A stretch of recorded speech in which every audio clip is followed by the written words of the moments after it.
Good afternoon, everyone. Dear honored guests and friends, welcome to today's talk. Okay, we'll explore the fascinating intersection of Buddhism, modern science, and artificial intelligence.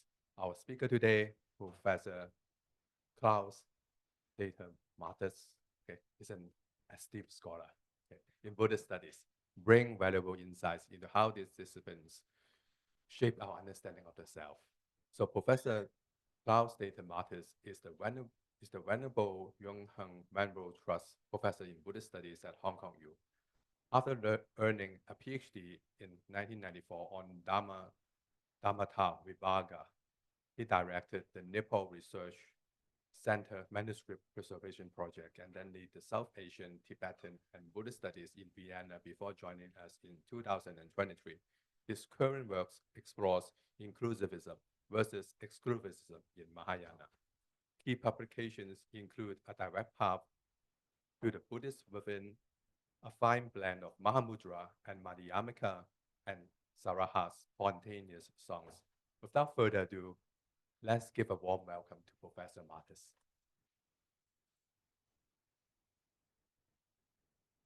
Yeah, thank you for your kind words. And well, everybody has to like talk nowadays about AI in some way or the other. And I started to give an undergraduate course on Buddhism and science. And then 2 years ago, I thought, well, at least for 1 week, I need to address AI. And so I got a little bit interested in the subject matter. And I also attended a conference last year in Kathmandu, organized by the Rangchung Yeshe Institute. And I myself also gave a talk on AI. And I noticed there were two different camps of Buddhists. Some were more embracing the idea of artificial intelligence and were working out common grounds. And then there were some more traditional Buddhists who objected the idea that AI is the same like human mind or consciousness. And today I'm going to talk mainly about that. And let's see, I have to go this way. It's not, why is it not working now? It worked before, yeah? Oh, okay, yeah. Yeah. Yeah, so I just introduce the topics of today's talk. So first I give you an introduction to the major Buddhist models of reality. Uh, that is Mahayana Buddhist models of reality. That's the middle way, Madhyamaka, and the idealist Mahayana school, Yogacara. And then I will talk about the common grounds with science, which is the negation of an independent agency. Yeah. And then we will just talk about a model proposed by Professor Thomas Doctor, on intelligent as an emergent property. And I will explain you his stress care intelligent loops, which he developed with biologists, cognitive science specialists, and also AI specialists. And then I will also talk about the traditional Buddhist reaction to SCI loops, or the embracing of AI by progressive Buddhists, and address their critique of this stress care intelligent loops, and also what is called strong AI, a kind of physicalism or materialistic approach which denies independent existence of consciousness at all. So that's our program for today. And first of all, Buddhist reflections on artificial intelligence. At the Rangchung Yeshe Symposium, scholar practitioner at the time of AI last year, Buddhist scholars were divided basically in two camps. Those who elaborate on the shared skepticism towards an independent self, yeah, proposing a definition of intelligence that works for carbon and silicon-based systems simultaneously, and they mainly follow Nagarjuna's philosophy of the middle way. What that is, I will explain in the next slide.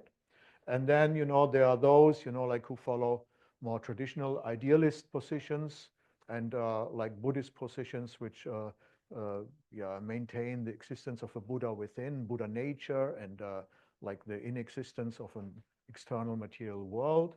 And they are more critical, like I noticed at this conference that they are more critical towards uh, those Buddhists who seek the common ground between like human intelligence and artificial intelligence. Now, like the first, the followers of like Madhyamaka, that's a very like important philosophical school in India and then all over Asia. And it was more or less started with the famous philosopher and practitioner Nagarjuna. And he basically says that everything that exists in the world, and that includes material and mental factors of existence, they arise in dependence. That means, like you have like a very complex, like interdependent origination, a very open dynamic system of interdependent origination in which you don't find anything that has independent existence. So like you don't find anything in the world, like be it mental or material, which can exist independently in its own right. So, and that's what is normally referred to as emptiness. Yeah, emptiness of an inherent existence. It doesn't mean like that things do not exist at all. Yeah. So this table and chair, they exist, but only as something dependently arising. So they don't have an independent existence. Yeah. And because of that, like, sorry, it's the other way around. Uh, like, like everything is also possible. Yeah. So like, since, like nothing is really cemented, like in form of inherent existence, anything can develop or anything can emerge. Yeah.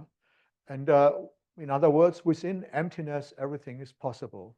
So because things are empty of an inherent existence, they can like interact and they can emerge in different forms and patterns. Yeah.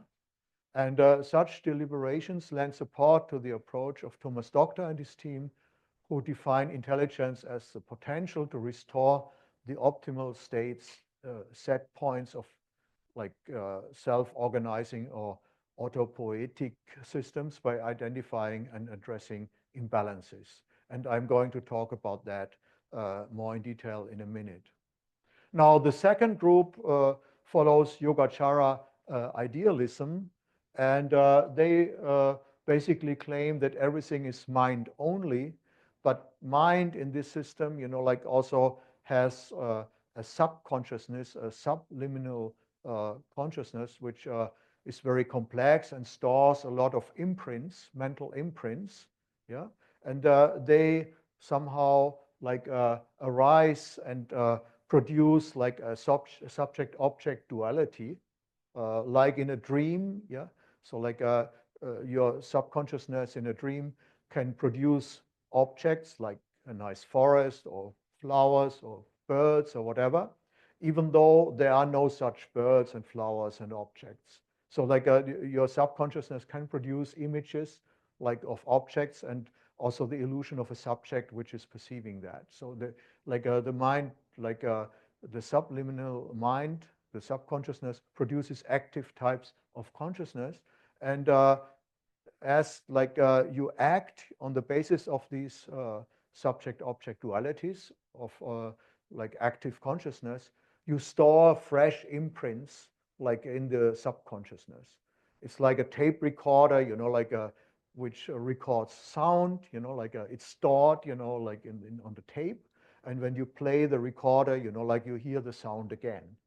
So in the same way, there's a constant like a top-down and bottom-up causal flow between your subconsciousness and your active type of consciousness. And for Yogacara Buddhists, mind is primary and matter is only mental fabrication. Yeah. And liberation in this school is based on a non-conceptual realization of the true nature of mind that in its open space-like dimension is luminous and aware. So, and like traditional Buddhists, like John Donne, they claim that this cannot be found in in doctors' stress care intelligent loops, as stress identification and the entire loop remains conceptual. Yeah, and we are going to understand that more in detail, like after I have addressed the topic of the common ground, like which is like the negation of an independent agency. So like those who like support the idea or are more in favor of AI and see the common grounds between carbon and silicon-based forms of intelligence, they point out that like both, like modern science, like neuroscience, etc., cognitive science, and like different forms of Buddhist philosophy negate the existence of an independent agencies. Yeah. And the concept of a self may be practical in navigating everyday life, clinging to its real substantial existence is considered to be the fundamental cause of suffering. So like to cling to a permanent, independent self, like is the basis for attachment, for hatred, for like all thoughts of defilements which cause suffering. Yeah? And put in the language of the scientists, our self is but a complex collective self-organizing system that emerges from cooperative lower level autopoietic loops. Yeah? And a quite interesting finding is by Benjamin Libet. Maybe you heard about this experiment. It shows, for example, that in specific cases, the readiness potential which precedes muscle movement causes the intention to act and not the other way around, which is quite interesting because we believe, like to have an independent agency which gathers all thoughts of information, and then we take an independent decision and give the order, for example, to our muscle to act, right? But like what Benjamin Libet found out, it's the other way around. Like a readiness potential in your muscle builds up, yeah, and and even before you even think about it, like your muscle is ready to strike and act, yeah, and that potential most probably leads, to the illusion, like that you want to raise your arm and hit or something. Yeah. So it's just the other way around as we perceive it. Like just to give another example, while you think, you feel in love, and that's why you have a biological chemical reaction. Yeah, that's what you believe, right? But in reality, it's just the other way around. Like you have a biological chemical reaction, and that leads to the illusion that you have fallen in love. So so in this way, there is no independent agency. Yeah, we are just like very complex like systems. Yeah, and which somehow function and create the illusion of an independent self, which has everything under control. But in reality, we don't control very much. So and on these grounds, Buddhists find similarities to modern science. Yeah. Now, I just give you maybe some interesting definitions of the so-called apparent self. Yeah. So according to a publication by Thomas, it is a temporary, coherent, dynamically changing, self-reproducing and self-organizing system emerging within a set of integrated parts that serves as the functional owner of associations, memories, and preferences, is a subject of care, stress, and intelligence, and acts to accomplish goals in specific problem spaces, where those goals belong to the collective and not to the any individual subcomponent. And selves are defined by the spatio-temporal scale and nature of the types of goals they can pursue, their cognitive light cone. They have functional boundaries and material implementations but are not identical with any specific type of substrate and can overlap with other selves at the time, higher and lower level selves.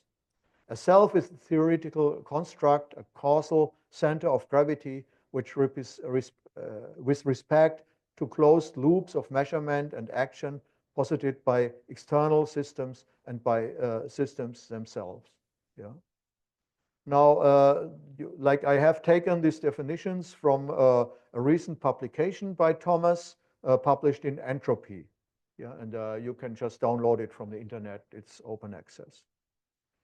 So, like in other words, like intelligence is here defined as an emergent property, and intelligence is the ability to realize when a system considerably deviates from its optimal set points and to restore the optimal state efficiently.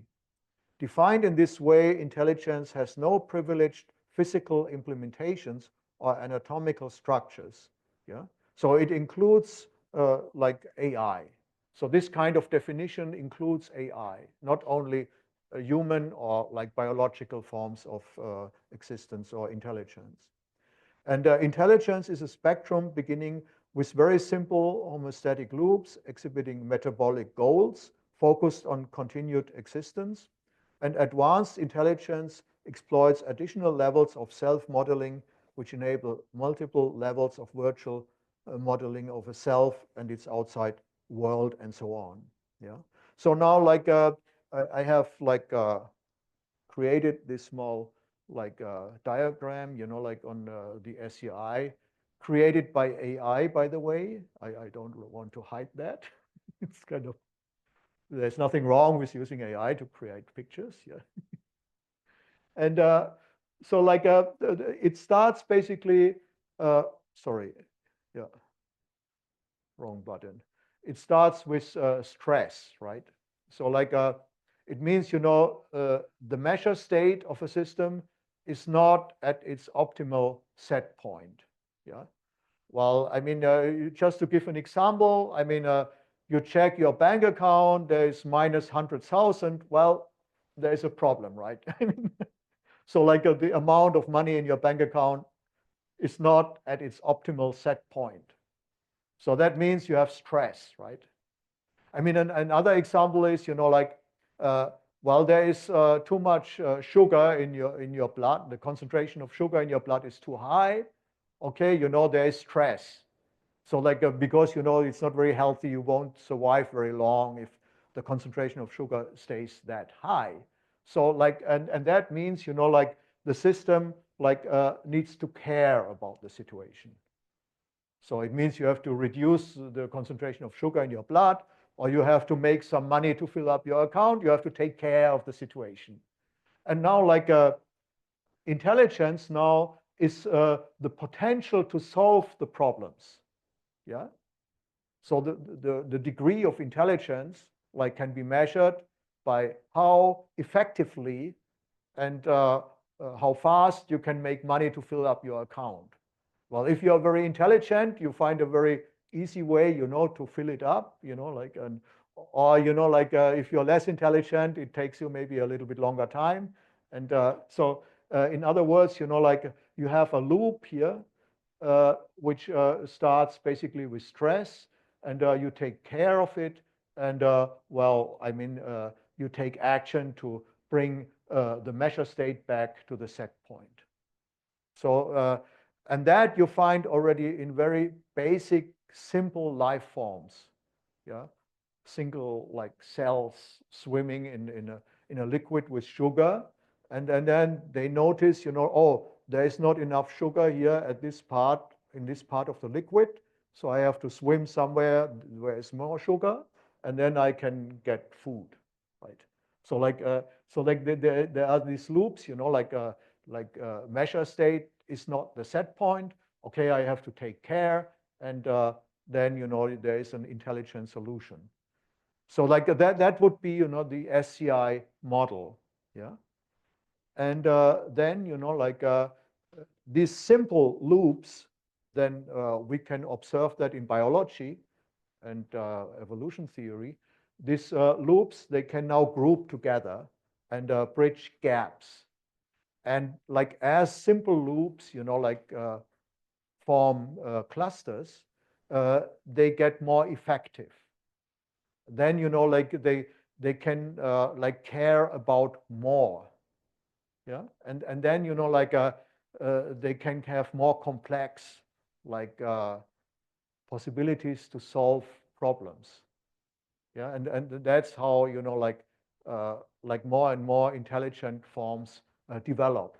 Like, and you have loops of many loops. Yeah. Like of SEI. Yeah. And that's how like biologists think, life has formed. Yeah. Like our like complex human existence is a kind of gradual development of simple mechanisms, like coming together and forming complex systems. Now, like this is basically an explanation, like of intelligence based on the coming together of simple loops. Yeah. And now, like the question that arises, I mean, for a Buddhist or for a philosopher, like, but who sets the goals, right? And like, and then also like what comes up, like, and how about free will? Like, am I just a biological machine, or do I still have the option, like to not go out tonight and have a beer, like, like do I still have a free will, like to act or not act? And then, like, and what is then intention, like what my intention, like, and is it evolution? You could say, okay, the set points, like somehow like are established through evolution, yeah. And but like the biologists working in the team of Thomas Doctor say, synthetic life forms exhibit current anatomical, physiological, and behavioral outcomes that have not emerged through selection. So that is also not a possible answer, so to say. Yeah? And like when we look at free will, intention, and so on, in Buddhism, free will and intention are mental states that are conditioned by the habitual tendencies of mental imprints in our subconsciousness, our karma, so to say. And there is no free will as such. Yeah? This is not deterministic, but sets the boundaries between which future events are possible. Yeah. So because of my habitual patterns, which I have, like I have some freedom, to choose maybe not to go and drink a beer tonight. But if my patterns are too strong, maybe I don't have this choice. I may have to go and have a beer, right? So it's like we are very much conditioned by our dispositions and by our habitual patterns. Yeah. But like in Mahayana, these limitations can be reduced or even removed by taking bodhisattva vows, like and include all sentient beings in one's strive for stress elevation. Yeah. So like by embarking the Buddhist path, you can reduce your habitual patterns and or transform them, and then like you get more freedom in the choices you make. And trying to find solutions also for others connects us with cooperating intelligences, which creates the less limited space of enlightened activity. Yeah? And neuroscience has shown that agency emerges from synchronized neural oscillation, and adding interbrain oscillations leads to more intelligent life options. Such processes lead to more altruistic, compassionate care. So the whole idea, and I have to go maybe a little bit fast about the next slides, like the thing is, like the more you like link up with other intelligent systems, the more effective your problem solution gets. Yeah, and the more effective or the higher degree of intelligence you also have. And this is taking somehow the lead from like neuroscience. Like when you have an intelligent understanding, that correlates to synchronized firing of neurons across your brain. And now recently, they found out that there can be synchronized, oscillation, across different brains. Yeah, for example, when a group is chanting together a text or is meditating together, there can be a kind of interbrain synchronized oscillation. So we can see, even in neuroscience, that like things happening in our brain don't need to be limited to our physical body, but they can link up, so to say, at least physically, there is a synchronized oscillation, whatever that means. Yeah, but it seems that we are linking up with other intelligent systems. Yeah. So I'm sorry I have to go through that a little bit faster, but you can read the slides later. We're just losing a little bit time otherwise. Yeah, and like so like and that brings up the idea of the bodhisattva ideal. Yeah, a bodhisattva is not concerned about his own welfare, but he includes all sentient beings in his strive for liberation. And so that means basically, if we follow Thomas Doctor's model, that already complex loops, yeah, which form our human existence, they connect with other intelligences, yeah, and other intelligent complex groups of loops. And in this way, we are getting more and more and more intelligent. Yeah. And a traditional Buddhist would say the smartest form of egoistic behavior is to become a bodhisattva. And the best way to become happy is to make others happy. Evolution shows that when a set of individuals cooperate to form a new, more complex life form, an evolutionary transition may take place with the formation of a cooperative group, followed by the transition to a new level of organism characterized by division of labor, interdependence, and coordination of its parts. The expansion of cognition across eons was basically a process of scaling goals from humble metabolic needs to single cells to the grandiose goals of make and maintain a whole limb, and so on and so on. Yeah.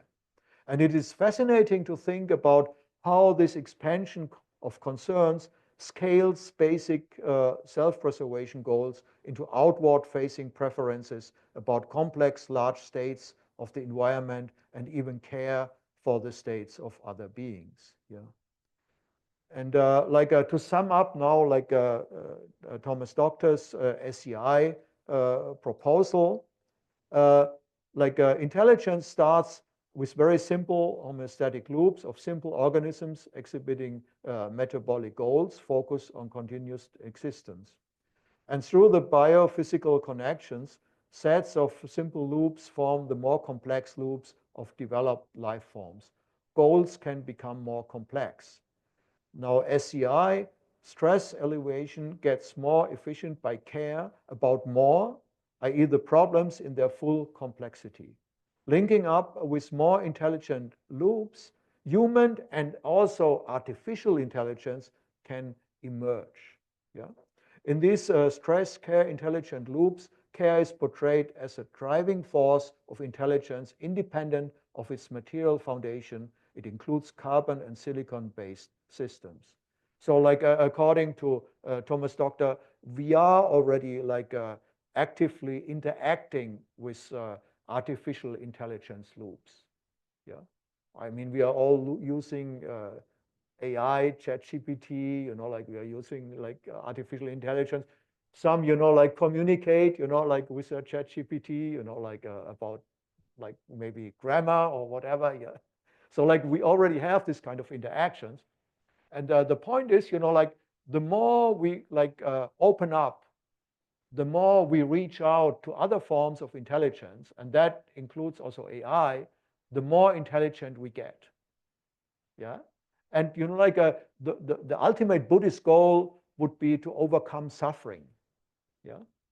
Now, the best way or the most efficient way to address the problem of suffering is not only to think of your own suffering, but to look at the suffering of all sentient beings.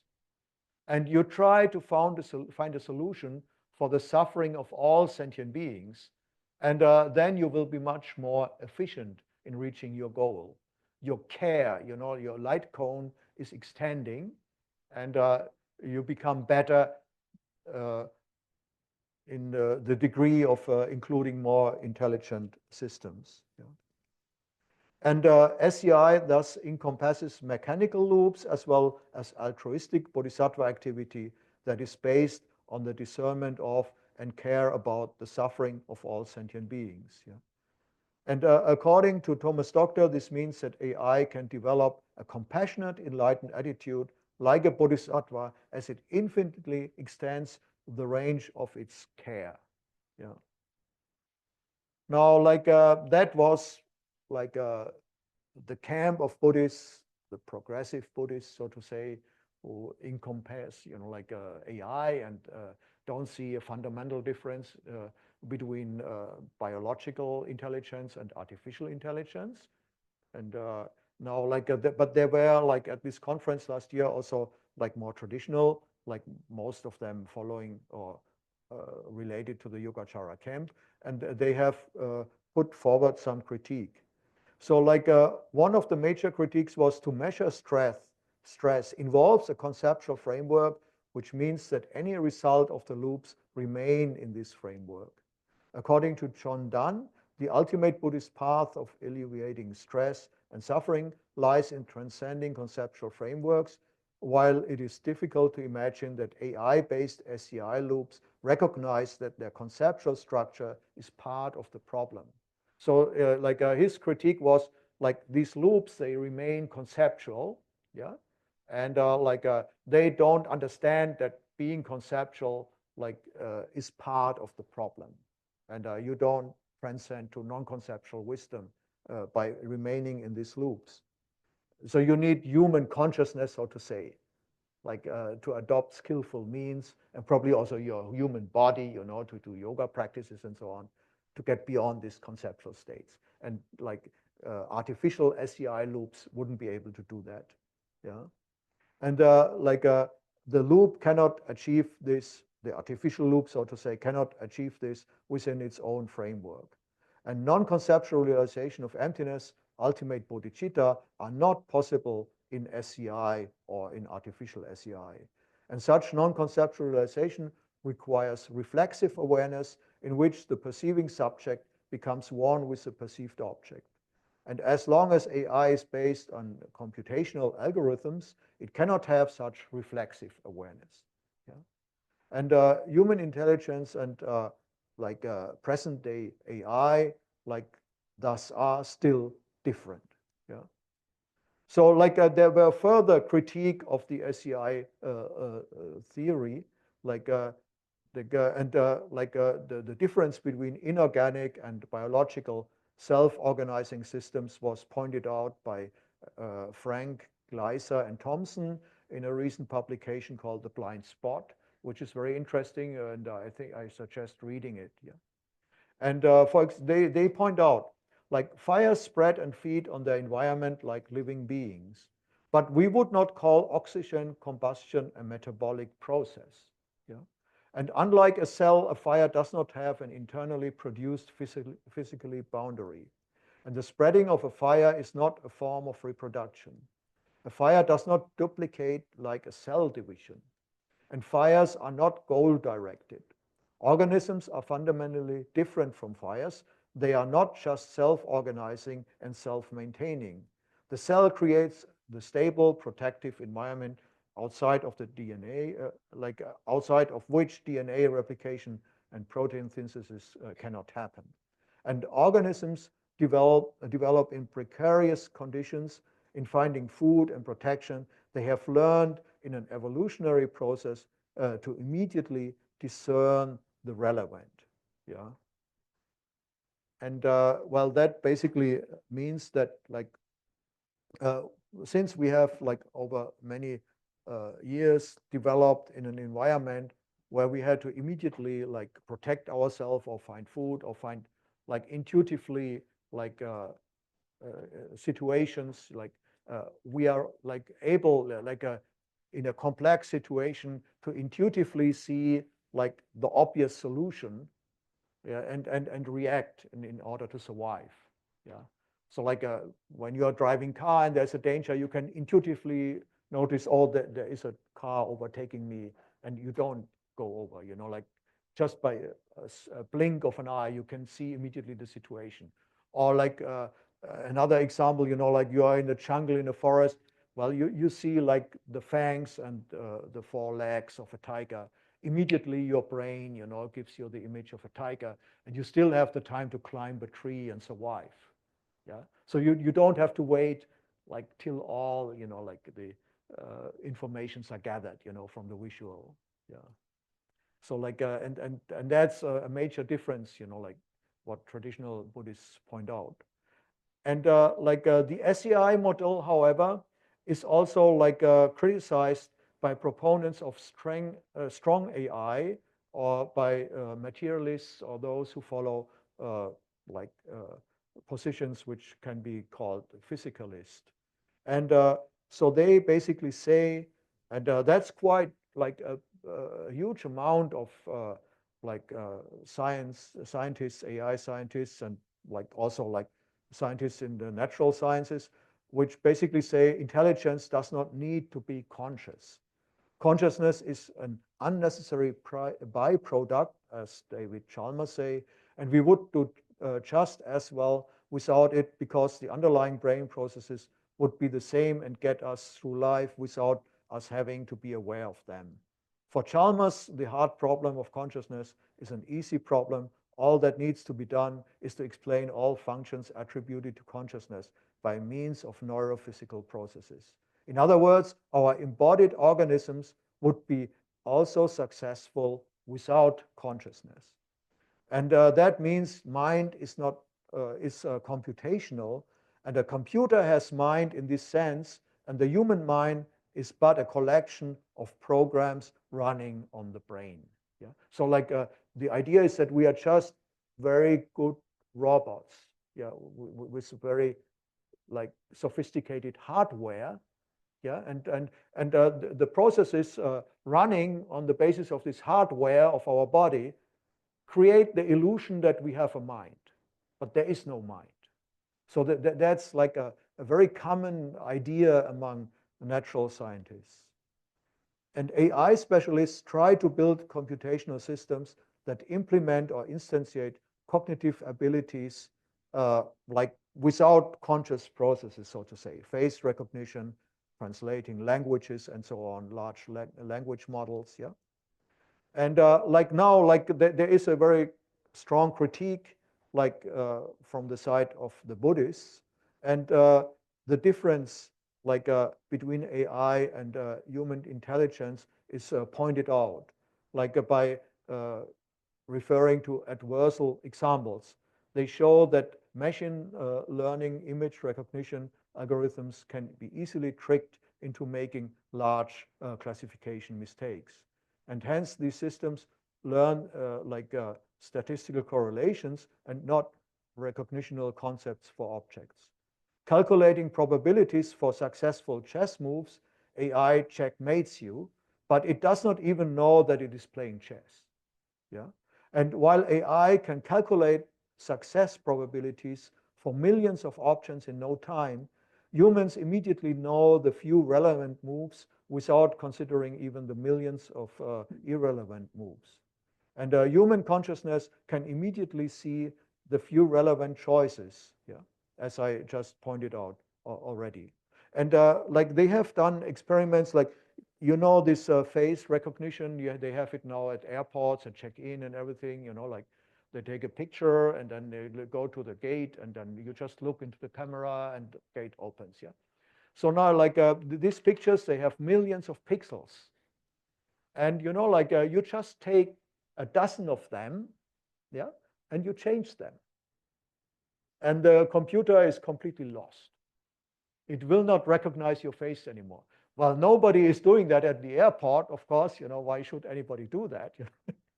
But, like as an experiment, it means, like you can trick so easily a computer, but you know, like, let's say I have a picture of you and with 1,000,000 pixels, and we change a dozen of them, I would still immediately recognize your face, even if I have seen you only for 10 seconds. Yeah, I've never seen you before in my life. Just now I've seen you for a few seconds, and I see you again. Immediately I see it's you, even if a few pixels are changed.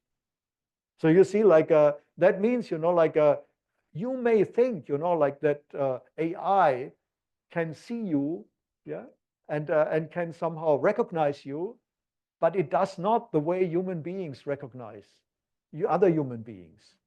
You understand? And like we have a different way of perception. We have a different way of recognition than AI. Well, anyway, this is a kind of critique, you know, like put forward by Buddhists, you know, like to the position of strong AI or physicalism. Yeah.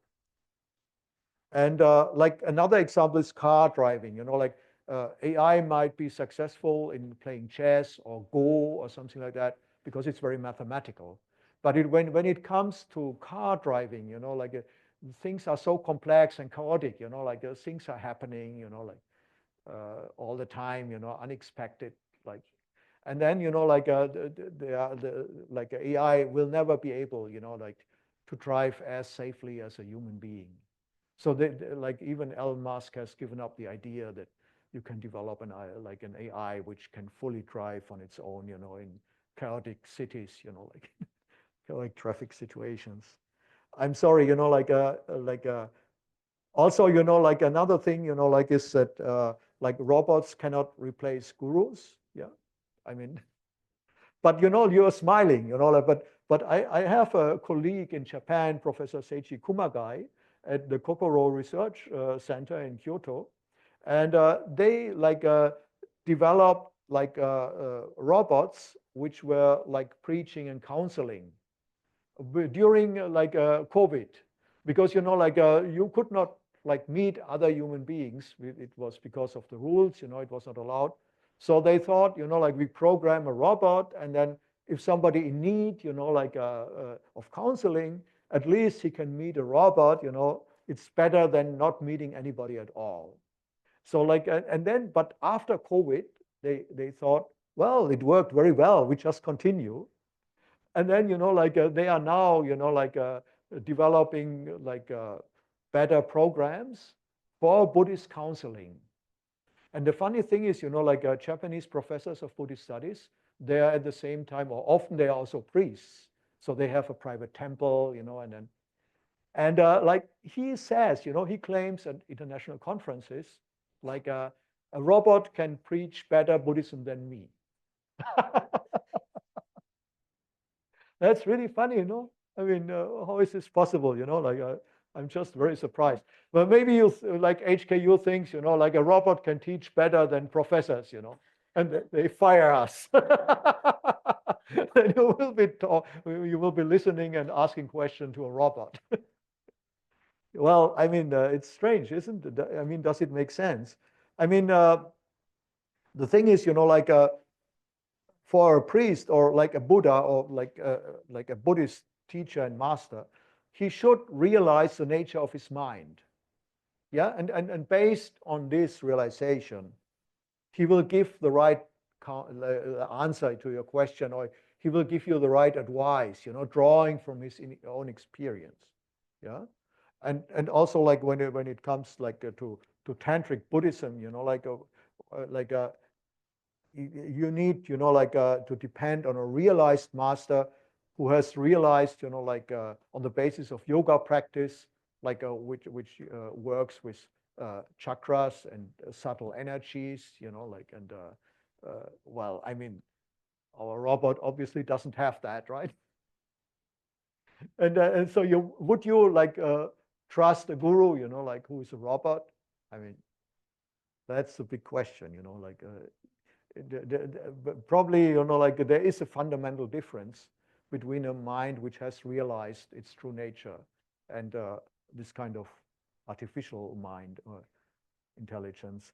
I have prepared a further like a few slides about mind over matter as a Buddhist response to physicalism, yeah, and this strong form of AI, which I don't know, like whether we have the time to do that, or it's already 5 minutes over, you know. You like to do that? Okay, yeah. I don't have to go run anywhere else, so like for me it's no problem, you know. It's only okay. So as a Buddhist response now, you know, like not only to SCI, but also to strong AI, which is the mainstream of present day AI research and yeah, physicalism.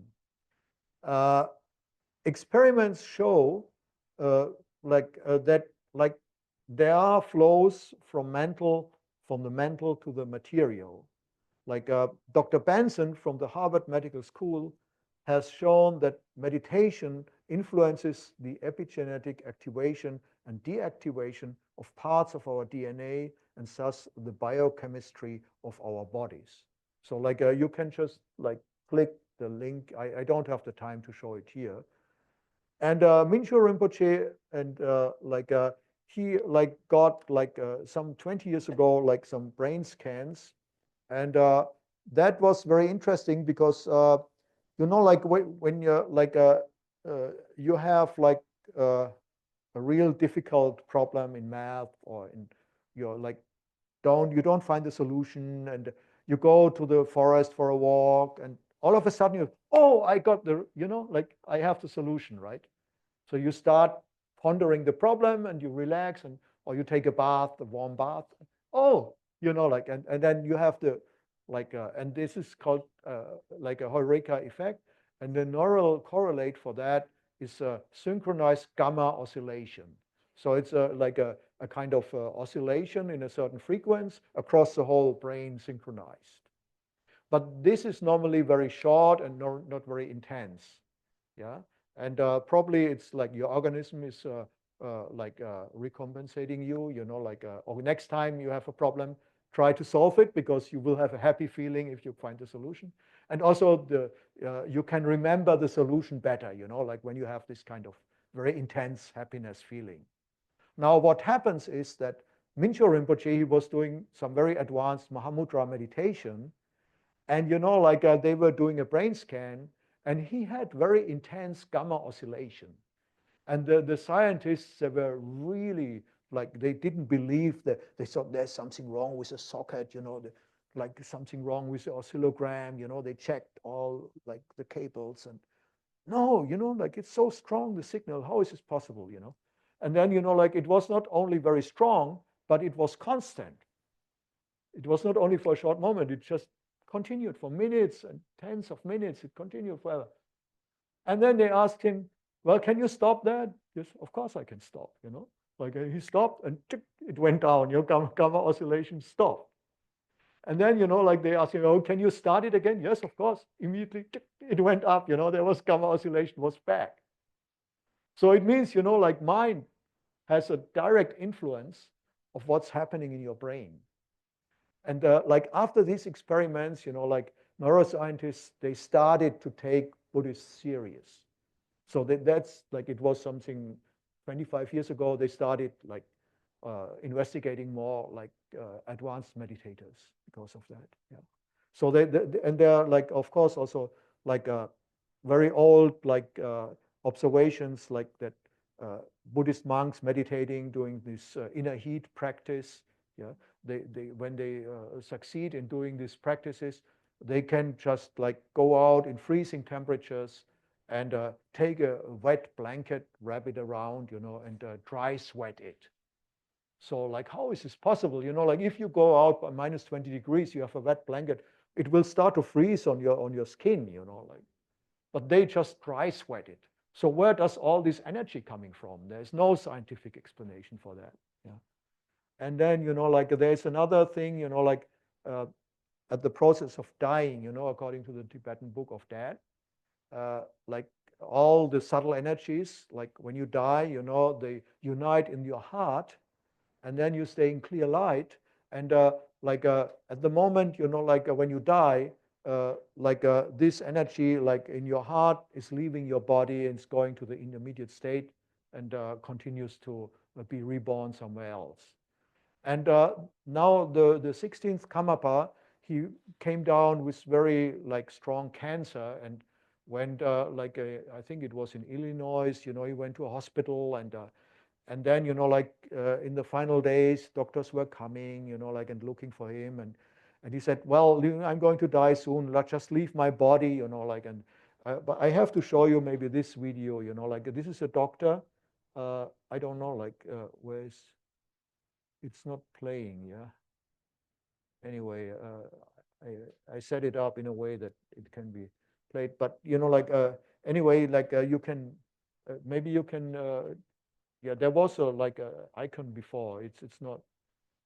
Yeah, maybe you can show it. The thing is, the body heat, like it didn't go away, like after the body had died, the heart remained warm, and it should not be this way, like it should get cold like the rest of the body. But like the doctors came back, like even after 2 or 3 days, and the area of the heart remained warm. And they said there is no like scientific explanation for that. But maybe it doesn't. It's not so important. It's yeah. It worked. Yeah, yeah, yeah. There was no, it's not there. Yeah. Like there was like I linked it up. It worked on my computer, so I don't know why it doesn't work here. Yeah. It must be blocked or something. Security alert. Yeah. The system has blocked it. Yeah. Yeah, it's too bad. And I should bring my own computer in the future. Yeah. No problem. Yeah, we are losing too much time, otherwise. But you can watch it, like when you get the link. Yeah. So the thing is, like nowadays, like scientists, they have all sorts of theories, like and only a part of it, maybe 5%, you can test in a laboratory and say, okay, in this laboratory, like we have attraction of mass bodies, so it must be valid everywhere in the universe in the same way. So like if you accept that, it's very reasonable to accept that, okay, 5% of the theory we can test and it works. So the rest must be also okay somehow. So yeah, why not? Makes sense. But in this case, like, okay, a very essential part of the Tibetan Book of the Dead, like which says that your energy unites in the heart before you die, can be tested, directly, objectively. So why you not accept the rest of the theory? Yeah. So like if this is your principle, you have to also accept that. Yeah. So like there are many like other maybe now we are completely sorry, my PowerPoint is now completely dysfunctional. Oh yeah, okay, yeah. And like there is more to that. Like there is a cardiologist, like a Dutch cardiologist, Professor Pim van Lommel. Like he was like he had many cases of patients who were like somehow clinically dead for a few minutes and were brought back, and came back. So and so the resuscitated patients who had cardiac arrest for 4 minutes reported complex near-death experience that they should not have had, as brain activities are clinically impossible shortly after cardiac arrest. Patients in accidents could see the scene of their body from above. The descriptions could be cross-checked. A patient like mentally went to a bar in another town during a cardiac arrest, and later he went to this bar and recognized the place he had never been before. So like and Professor Lommel, like he was like making first a few observations and he got curious. And then he started to do systematic research in that. And that's all documented here. So if you are interested, yeah. And then finally, like, there was a professor, Jan Stevenson, at the University of Virginia, who studied statements made by hundreds of people who claim to have recollections of past lives. And most of them he dismissed as inconclusive or bogus. However, in the end, after unpacking all the details and facts, he singled out 20 cases for which the usual explanation did not seem to fit. The details and accuracy of the recollections were hard to explain as anything other than the product of some kind of memory. All of these cases were related to ordinary children. Stevenson was not a religious believer, but an anthropologist. Yeah, and well, this is all published, like in an academic journal. Yeah. Now, that, leads us, to the question: how does mind and matter coexist?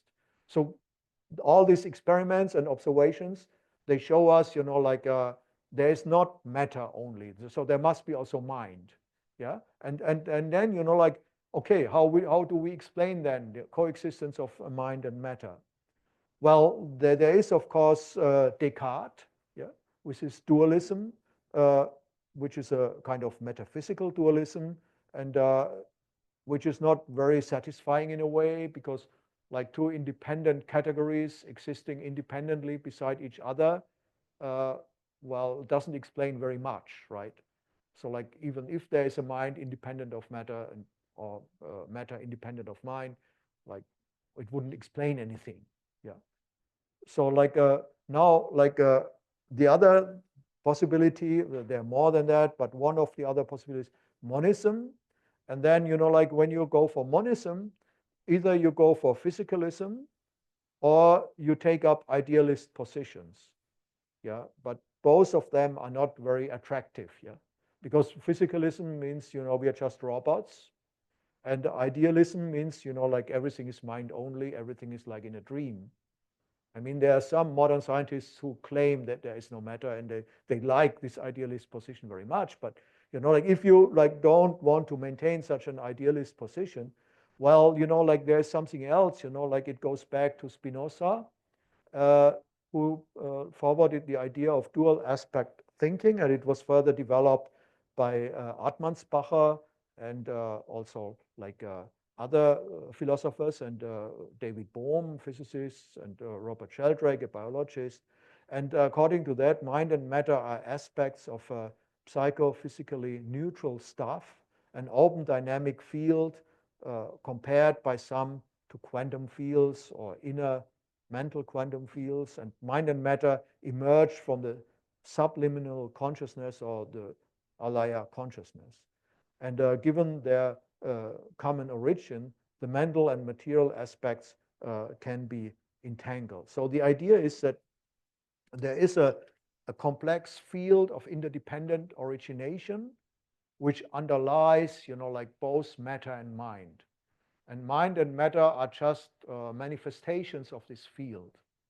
Yeah. And because they emerge from a common source, yeah, so they can be also entangled, like in the physical sense of entanglement. And so that means there could be indirect mutual causal flows from mind to matter and matter to mind.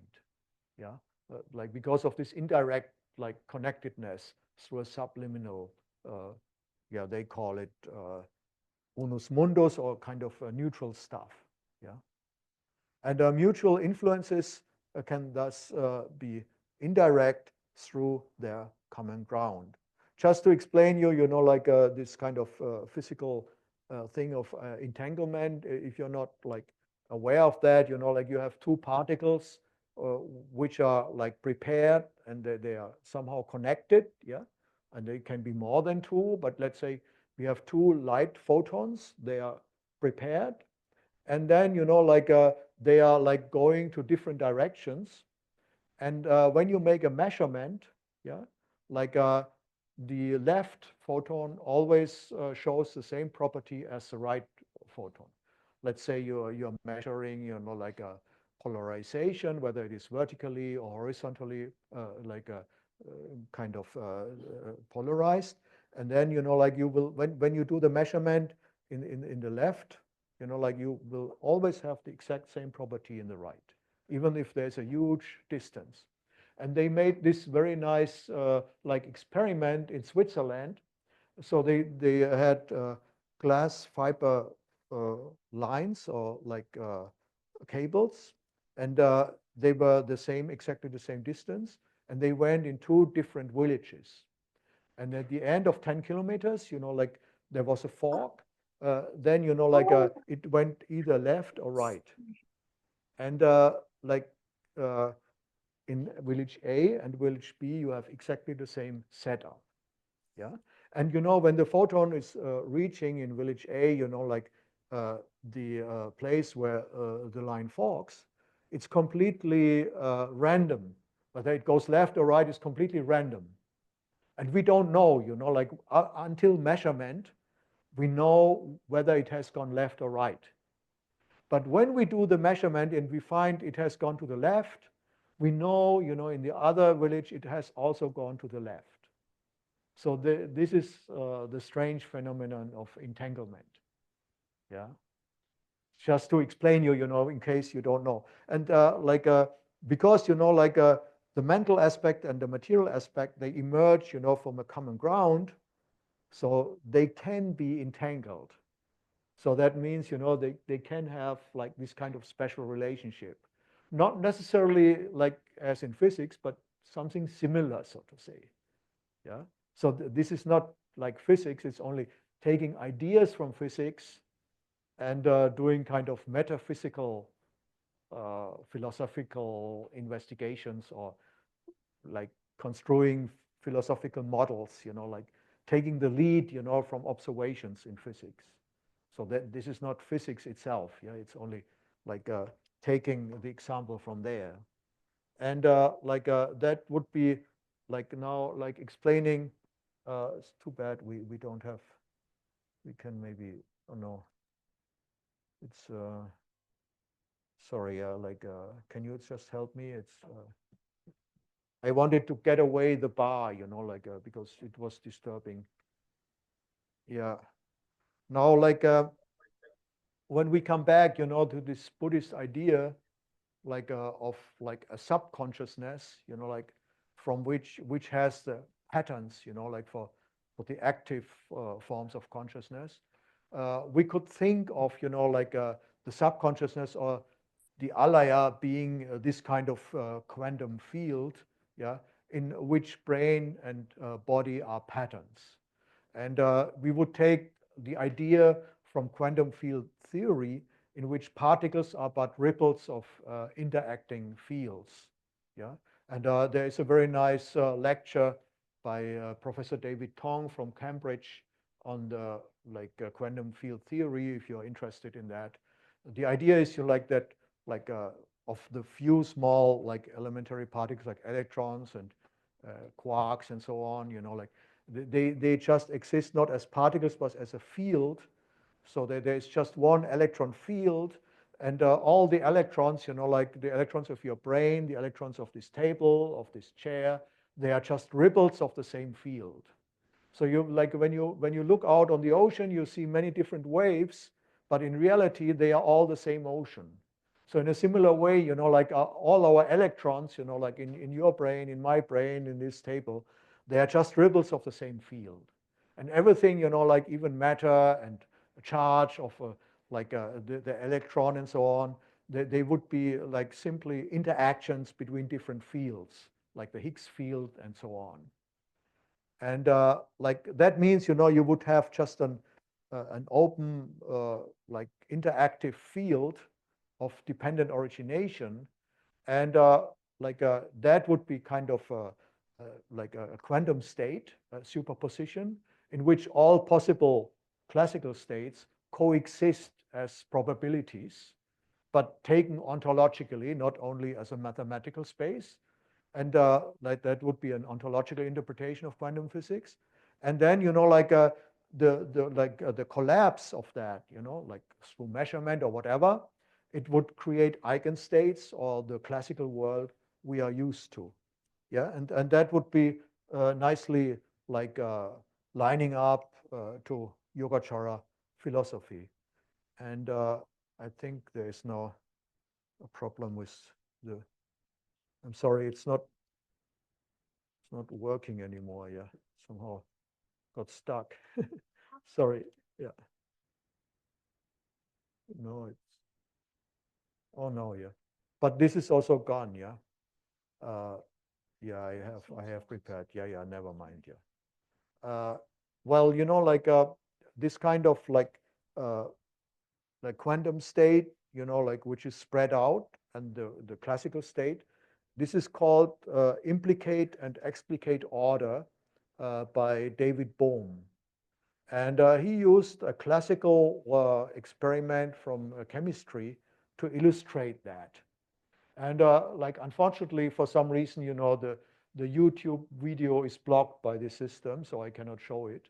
And like you have like a cylinder full with a very thick liquid, and you put 3 drops of ink inside this liquid, and inside you have a small like cylinder with a handle, and you turn this handle, and then like the 3 drops of ink, they get just like smeared over the whole body of liquid. And because of the very like thick quality of the liquid, uh, you can restore the 3 drops by like just putting the handle in the opposite direction, yeah, and then the 3 drops will come back.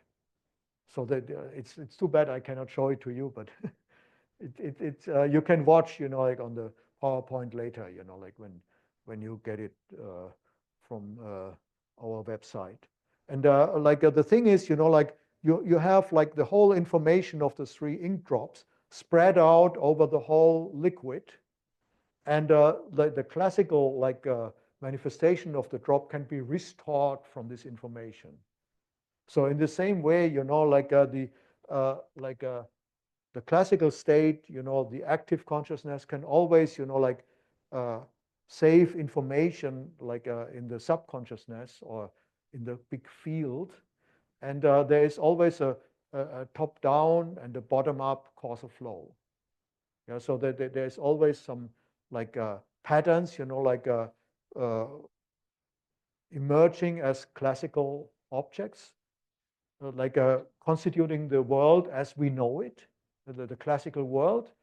But it always emerges, like from a kind of field, from a quantum field, yeah, and also like what happens in the classical world also leaves new patterns in this quantum field.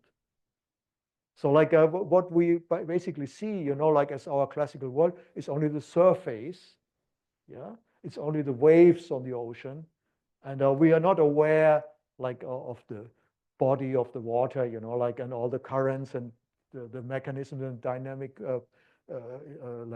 things like which produce the waves. Yeah, we just see the waves. Yeah. So in this way, like mind and matter would be something different than like we normally think. Yeah. So they would be just, like emergent properties. And like I hope I can go. And all that was like proposed then, by Wolfgang Pauli and Carl Gustav Jung. And I now come finally to my conclusion. And to sum up what we have said now, taking the lead from evolution theory, intelligence can be seen as a product of initial homeostatic loops with metabolic goals that form complex loop clusters and exhibited advanced levels of virtual self-modeling with better survival strategies. In this sense, carbon and silicon-based forms of intelligence do not differ. This resonates well, as we have seen, with Mahayana Buddhist goals of including as many sentient beings as possible in one's striving to alleviate suffering. Solving problems becomes most efficient when including everybody. Yeah? And yet, influences of mind on matter point to a more complex interrelatedness, not only bottom up from matter to mind, but also top down from mind to matter. And following David Bohm's holo movement, interpretation, and dual aspect thinking, consciousness cannot be computational and is fundamentally different from what runs on present-day computer hardware. Yeah. And one of the best examples to like illustrate that is that like Neuroscientists, they found out that our consciousness can rewire our brain.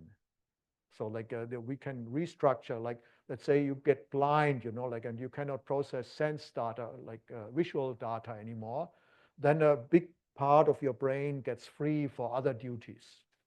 And so the brain can rewire and use, like parts of this brain, for example, to better hear or to do anything else. Yeah. And also they noticed, like by meditating for many hours, you rewire your brain. So I would say, like just in very simple, easy to understand words, that's the main difference between, like human consciousness and AI.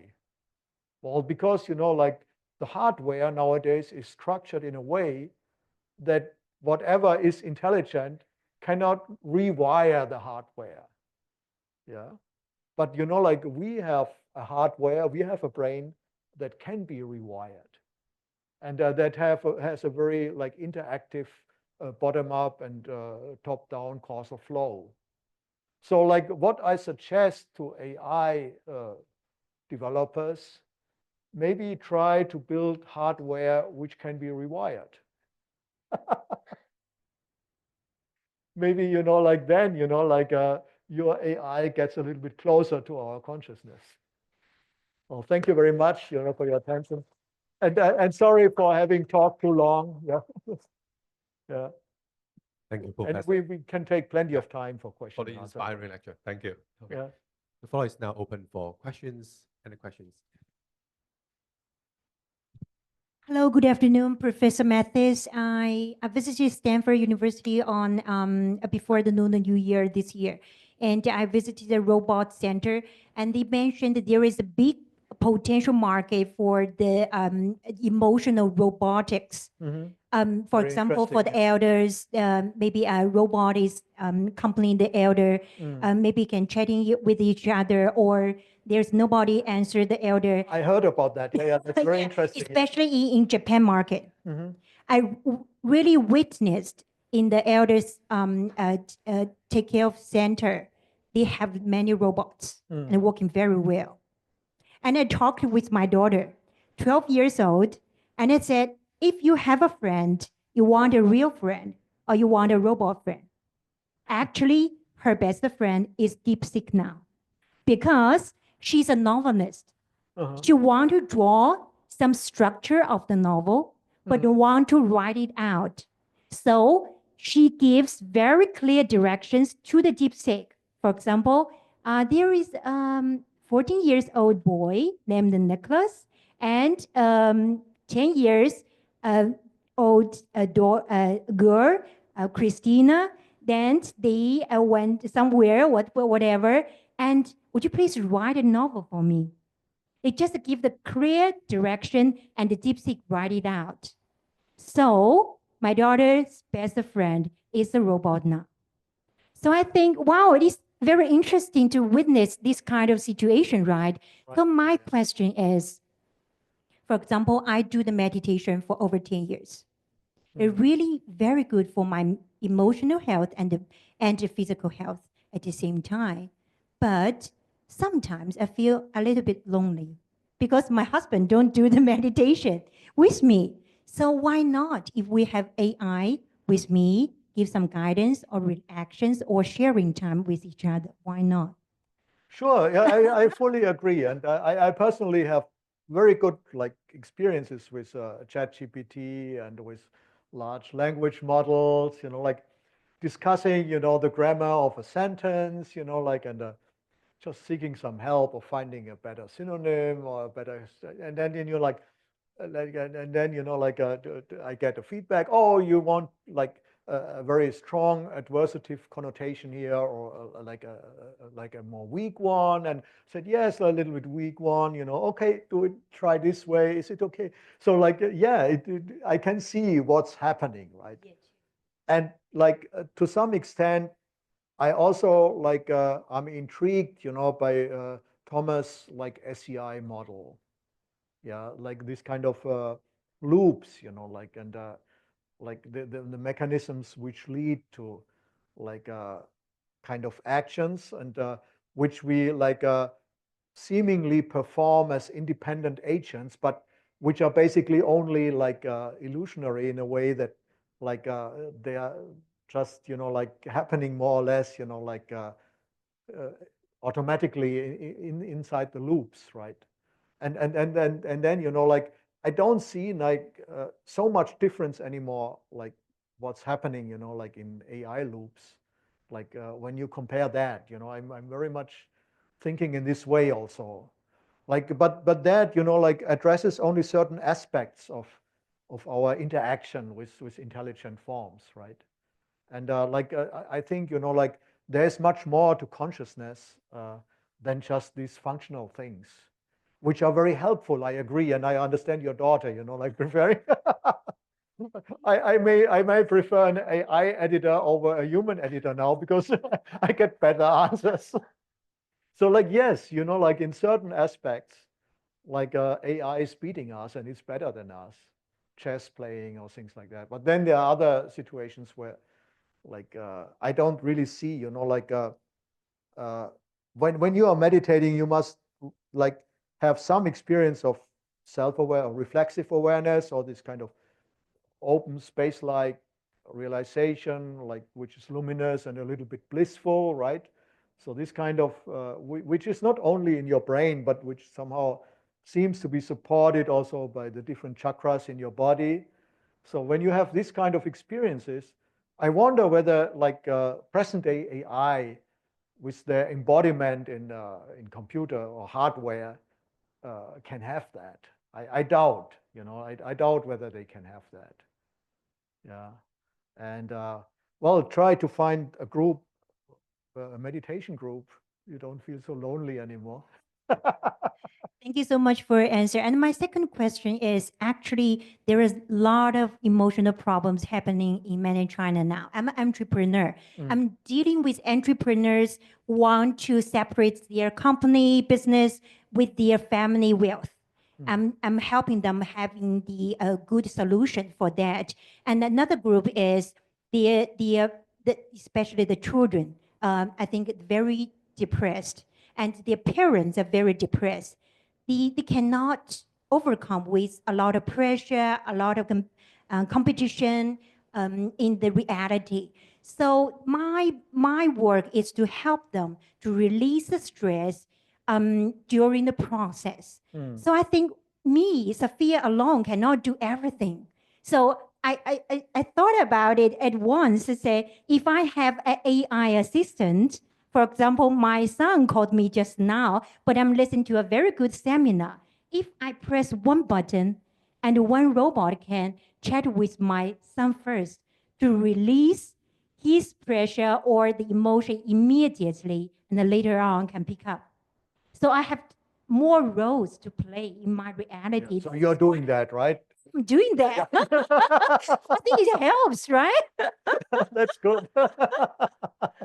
We cannot play a lot of roles, right? Well, of course, it's fantastic. You know, like we get so much help from this modern technology. And I think we should be grateful to have it at our hands. And the only thing is, you know, like we should not like draw the wrong conclusions. You know, like we should like look at it what it is. Yeah, and not like superimpose a kind of entity, or like just as in the same way as we should not superimpose like an agent, you know, like into our own existence, you know, which would be wrong. In the same way, we should not superimpose it to the AI. And we should just see what it is, yeah, and help. And like, you know, like you can give your AI an order, write me a paper on Dzogchen or Mahamudra and 1,000 words, and you read it, you know, like, oh, sounds great, you know, like, but then you know why? Because it has access to many publications about Mahamudra already.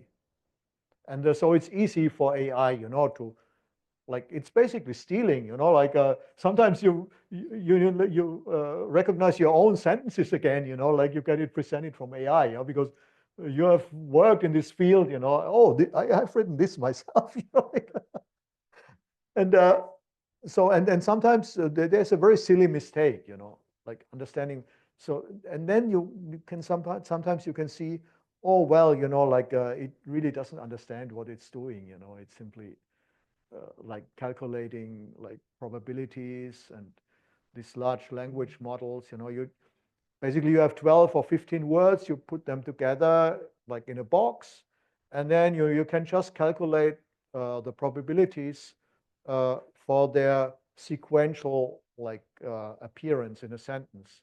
And they're just calculating, what is the most probability, that after this word comes the next word. And based on this calculation, like you get a sentence. And most of the time it's a good one. And it's writing better English than anybody else. But sometimes, well, for some reason, like it had access to very bad publications or bad translations.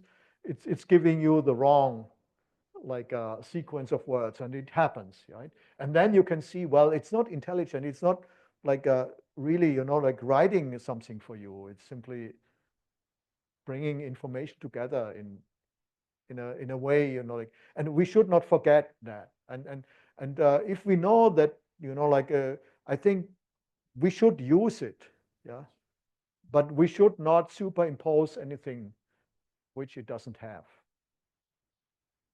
Yeah. Thank you so much. And I really agree with you that the complete inner peace is driven by the self-awareness and self-meditation.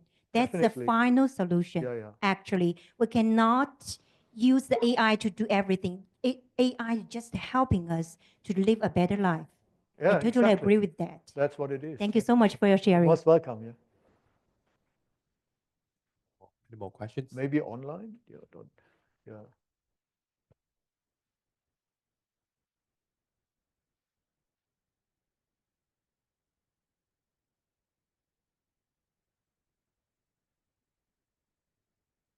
Thank you, Professor. It's really thank you for your opinion, and it's really get me inspired. I have a lot of questions to ask, but my English is sucks. I talk it to as briefly as I can. So I just wondering some things is concerned about the philosophy and physics. So I just wonder the emergency phenomena in the physics in this field. So I think so some things is really exist before the emergency phenomena happened as coming up. So it's really in I want to explain these issues with philosophy, with exist precede the essential by Sartre, right?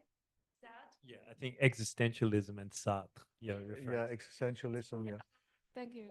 Well, you mean like you have like the existence of a field, of a quantum field before the measurement, which collapses into an eigenstate. This is what you mean, or?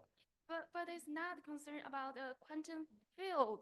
It's about the electromagnetic field. I think About what field? electromagnetic field. Ah, okay, yeah, yeah. Yeah, I think the electromagnetic field is very important for the emergency Of phenomena. course, yeah. I was not talking about. I was talking about the electron field. Yeah. Like sorry. it's a different thing. So It's not. It's taking the lead, from electromagnetic field, but it's like you are taking the Maxwell equations and you like calculate them together with the Schrödinger equations, and that leads to like a quantum field theory. So it's not electromagnetic field we are talking about. Interested in the Indian philosophy because 1 year later ago, my professor told me that the Leibniz he found the calculus in the Indian philosophy, and I was like, it sounds ridiculous how a mathematics things can be related to the philosophy. But 3 years later, I was discovered some things in a book. It's about imaginary number. Yeah, I finished my paper.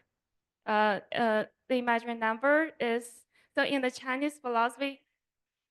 imaginary number. Imaginary numbers, yeah, okay, yeah, they're quite interesting. So yeah. in the Chinese philosophy, we have a dual conception of imaginary reality and empty. So I'm really wondering about what is empty. So it has many different meaning in different situations. In the philosophy, we have a term of the nihilism, but in the physical, we have a term the vacuum. Mm. Yeah.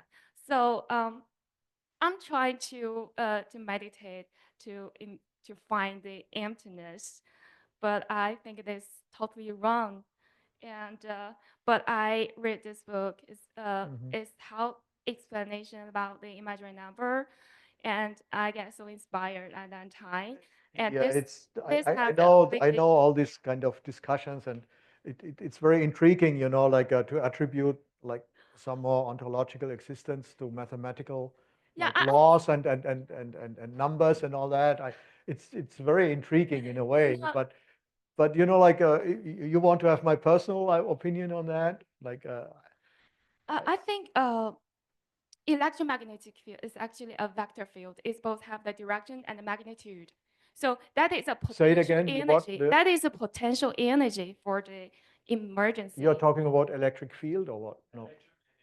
Electromagnetic field, yeah. It's a vector field. It's both have directions and magnitude. Yeah, sure. Yeah, yeah, magnitude. yeah, yeah. Yeah.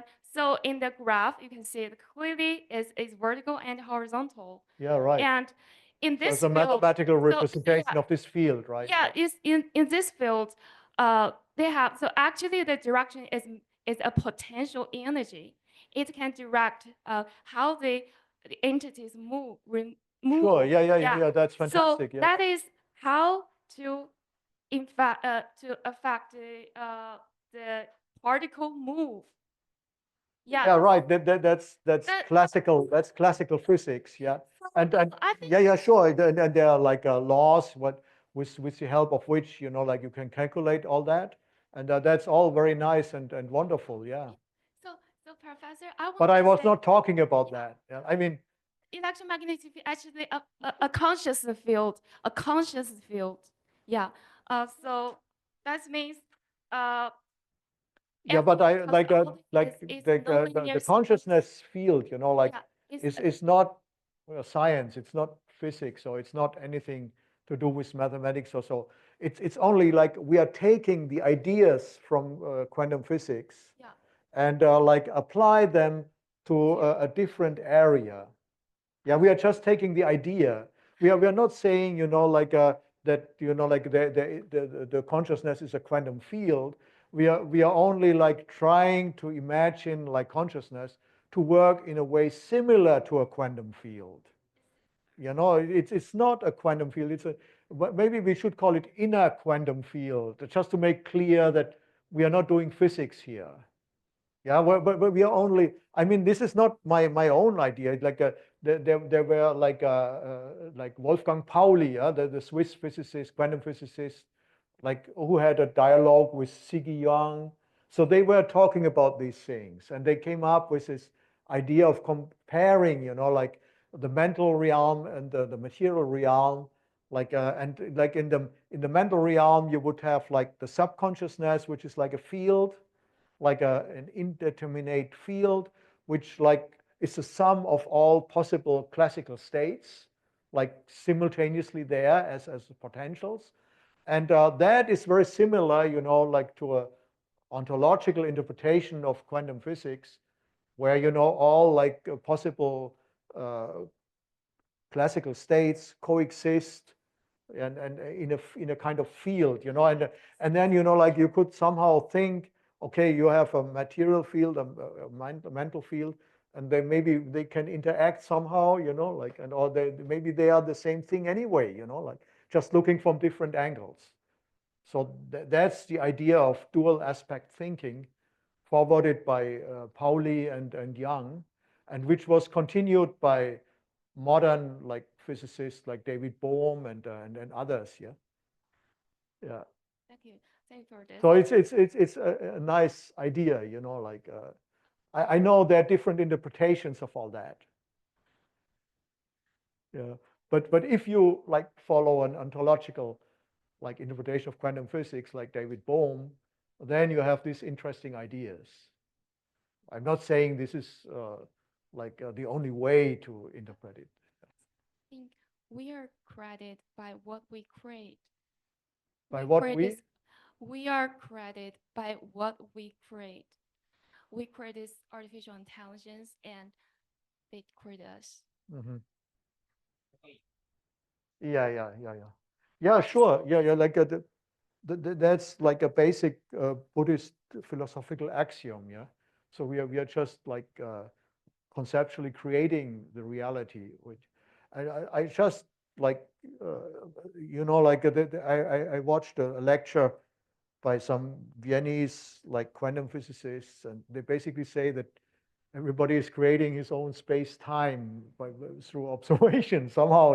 Like it's really like interesting, to see the parallels that you are like, like by making a measurement, you measure a property, and then like you get the property, and it wasn't there before, like and so like you're creating the property somehow, right?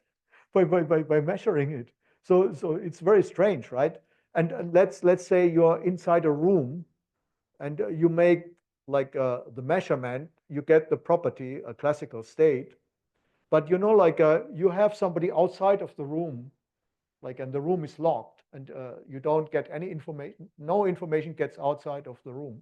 So an observer who is outside of the room, like he doesn't have the classical, like so like this is like just like a classical property for you, but not for the one outside of the room.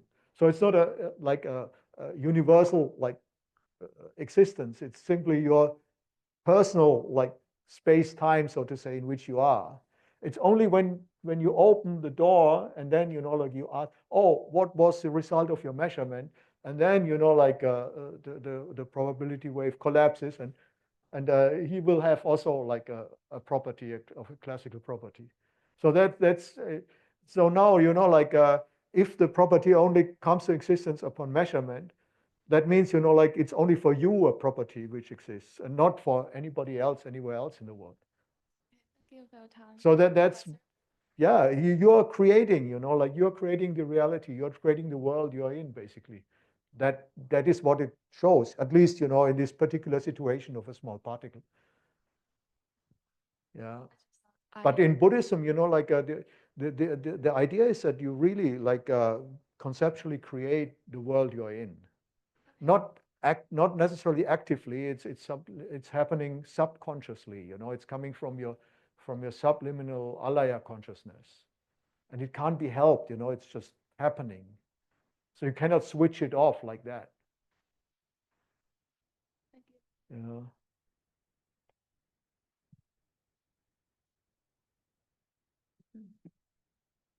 Any questions online? Seems no. Mm. No. There are some, no? I mean. Yeah. Yeah. These are what he's talking about. Neither Bohm's Yeah. have been widely accepted by mainstream science. Yeah, that's right. Yeah, it has not been accepted, but then like mainstream science can also not explain, like the coexistence of mind and matter. So there is this hard problem of consciousness, and like we're struggling like with explaining the coexistence with the two. So like even though I don't like follow Penrose's idea, like of, and wait, I'm having a problem with my mouth.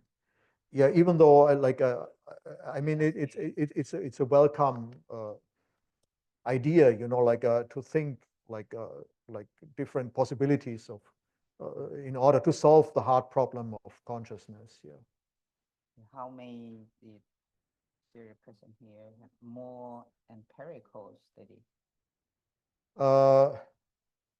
Well, that's a good thing, like I mean there are like in fact empirical studies on experiments which show influence of mind on matter. Yeah, they are doing that with Buddhist meditators. They like Dr. Benson from the medical school in Harvard is like running experiments and shows that meditators can influence the biochemistry of their cells. Then like they are doing like experiments with people like doing this tumor practice, like this being able to dry sweat a wet blanket outside in freezing temperatures. So like these experiments are like repeated again and again, and so they are like yeah, especially in the field of cognitive science and neuroscience, there are quite a number of new experiments which show influences of mind on matter. Yeah. Yeah. Yeah. We also have some neuroscientific study on the online from we have a laboratory on Buddhism practice and counseling science. So we have published a series of works which is more, yes, related to neuroscience. So you can check that online to our website. So any other questions? Did we check all the online questions? So maybe Yes, there's this some is only one. there was only one, yeah. Mhm. Yes, Andrew have one. Sophia? Okay.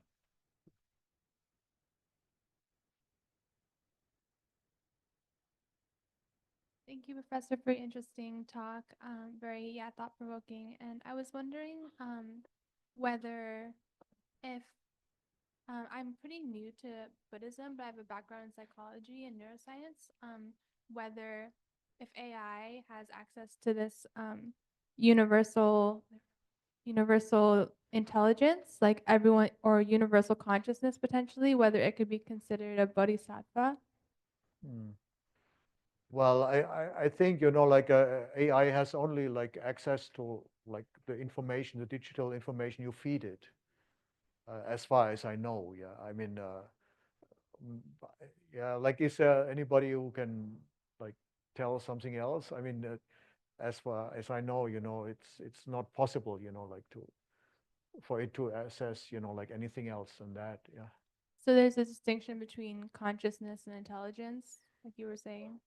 Yeah, but like it has to go through the normal like means of communication by just typing something in your phone, or like by speaking to a voice recognition app, or like there needs to be this technical like transmission from like your voice or your like writing like a which processes it into digital data, and then it can be like processed, and then AI can react to it.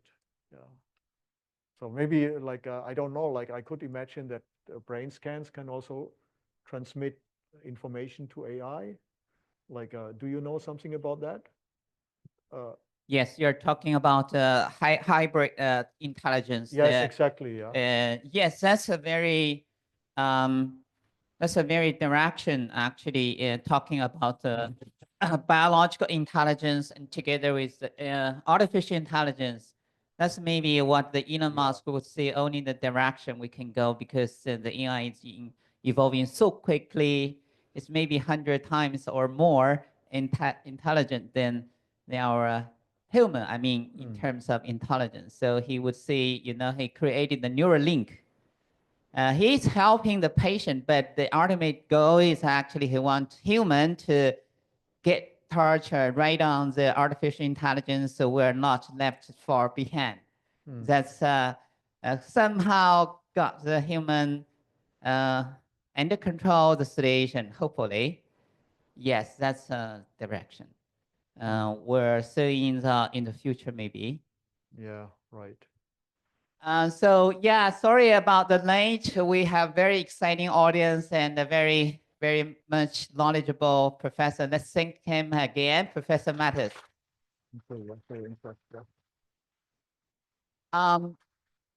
So as we had before said, this is a series of talks supported by the Knowledge Exchange Fund in the Hong Kong University and the Center of Buddhism Study. And we're going to have a next talk. As you mentioned, it's more about the counseling, and we will have Dr. George Nee. He's the author of the Buddhism counseling, which is very unique in the world, maybe the first one. So George will give a lecture on the Buddhism counseling and AI. So the